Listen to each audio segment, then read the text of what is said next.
आकाशवाणी भोपाल से प्रस्तुत हैं प्रादेशिक समाचार।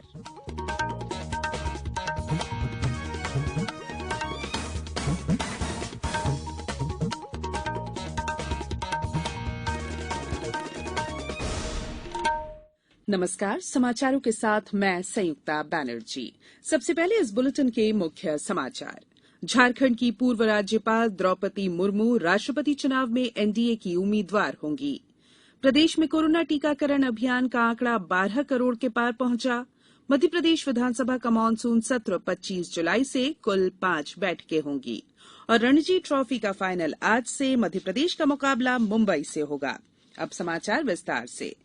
झारखंड की पूर्व राज्यपाल द्रौपदी मुर्मू राष्ट्रपति चुनाव में भारतीय जनता पार्टी के नेतृत्व वाले राष्ट्रीय जनतांत्रिक गठबंधन एनडीए की उम्मीदवार होंगी।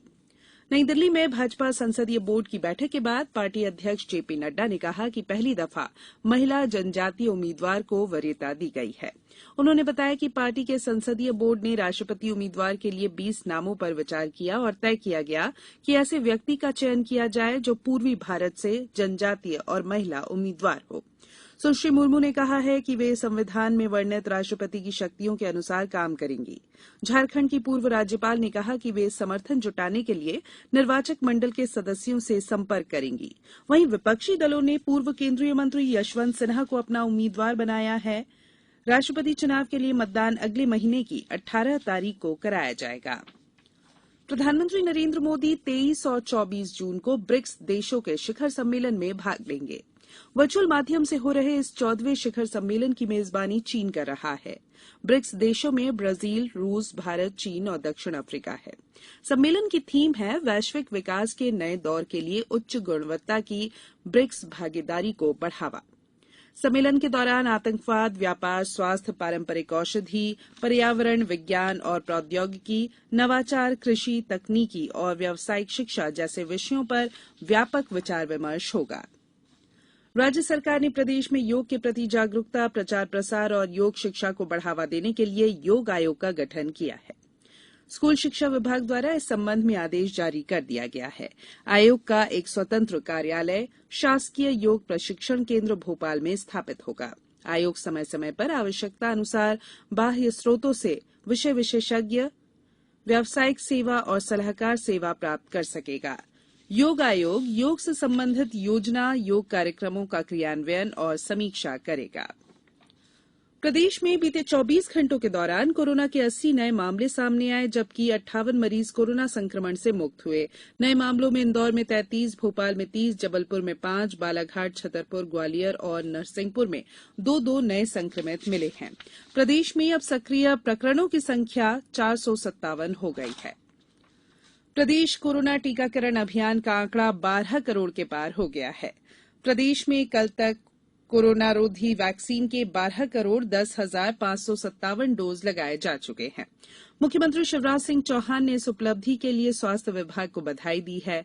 उन्होंने एक ट्वीट में कहा कि मध्यप्रदेश में जिस तरह कोरोना नियंत्रण में जन भागीदारी से सफलता प्राप्त की, उसी तरह वैक्सीन लगवाने के लिए जनता को जागरूक करने का कार्य भी सफल रहा। मुख्यमंत्री ने बताया कि प्रदेश ने स्वास्थ्य सूचना प्लेटफॉर्म को भी पेपरलेस बना दिया है। ये समाचार आप आकाशवाणी भोपाल से सुन रहे हैं। हमारे समाचारों को अब आप कभी भी और कहीं भी अपनी सुविधा के अनुसार सुन सकते हैं। ये समाचार बुलेटिन यूट्यूब, ट्विटर और फेसबुक पर AIR न्यूज भोपाल पेज पर सुने जा सकते हैं। इसके अलावा आप हमारी वेबसाइट newsonair.com पर या AIR न्यूज ऐप पर भी समाचार सुन सकते हैं। ब्रेक के बाद बुलेटिन में एक बार फिर आप सभी का स्वागत है। मध्यप्रदेश विधानसभा का मानसून सत्र 25 जुलाई से शुरू होगा और 29 जुलाई तक चलेगा। इस संबंध में मध्यप्रदेश विधानसभा सचिवालय ने कल अधिसूचना जारी कर दी है। विधानसभा के प्रमुख सचिव AP सिंह ने बताया है कि इस सत्र में सदन की कुल 5 बैठकें होंगी। उन्होंने बताया कि 5 दिवसीय सत्र में शासकीय के अलावा अशासकीय कार्य भी संपादित किए जाएंगे। शुक्रवार को अशासकीय संकल्प पर चर्चा होगी। सत्र के दौरान बैठकें प्रतिदिन सुबह 11 बजे से शुरू होंगी। उन्होंने बताया कि सुरक्षा की दृष्टि से सत्र के दौरान विधानसभा परिसर में प्रवेश पत्र के बिना किसी को को प्रवेश नहीं दिया जाएगा। मानसून सत्र में राज्य सरकार प्रथम अनुपूरक अनुमान सहित कई महत्वपूर्ण विधेयक प्रस्तुत करेगी।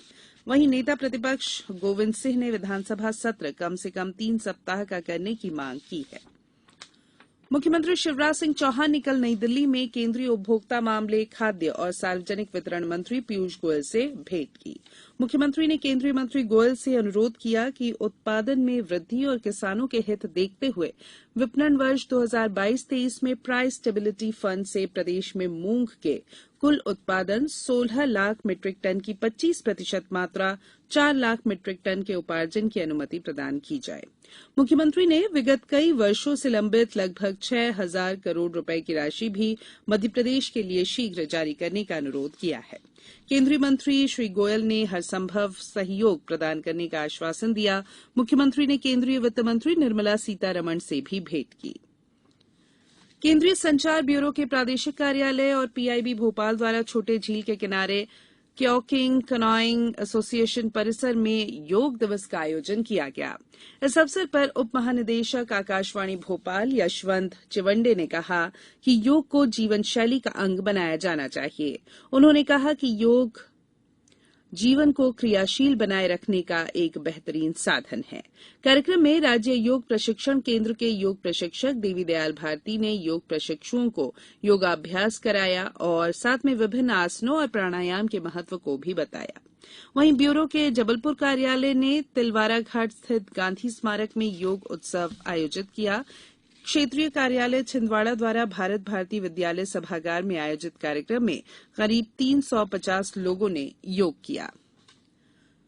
रणजी ट्रॉफी के फाइनल मैच में आज से मध्यप्रदेश का मुकाबला मुंबई से होगा। इस सीजन में मध्यप्रदेश की टीम ने अभी तक 5 मैच खेले हैं, जिनमें से 4 मैचों में विजय प्राप्त की और 1 मैच ड्रॉ रहा।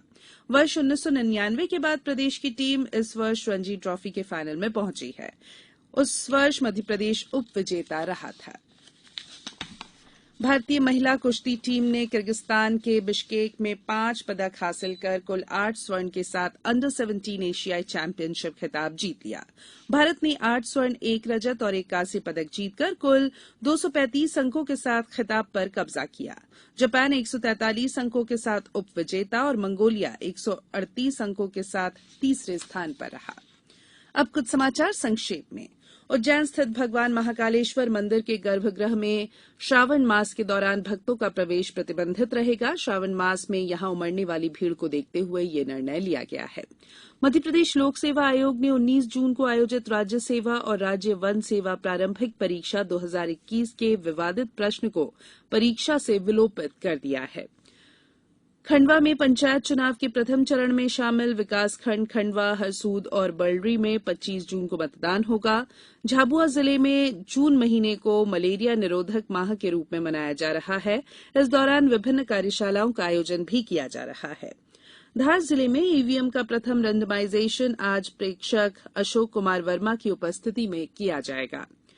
सतना में चुनाव के दौरान अशांति फैलाने की आशंका के मद्देनजर अब तक 4,000 से अधिक अराजक तत्वों पर कार्रवाई की गई है। शाजापुर में कल मतदाता जागरूकता की शपथ दिलाई गई और मानव श्रृंखला बनाकर आमजनों को मतदान के लिए जागरूक रहने का संदेश दिया गया। निवाड़ी जिले के पर्यटन नगरी ओरछा में जहांगीर महल के प्रांगण में सामूहिक योगाभ्यास किया गया।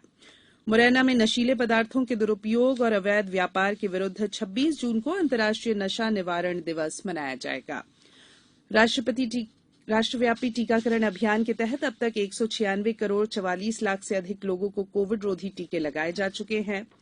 भगवान श्री राम के जीवन से जुड़े स्थलों की यात्रा के लिए पर्यटन मंत्री जी किशन रेड्डी और रेल मंत्री ने कल दिल्ली के सफदरजंग रेलवे स्टेशन से भारत गौरव पर्यटक रेलगाड़ी को हरी झंडी दिखाकर रवाना किया।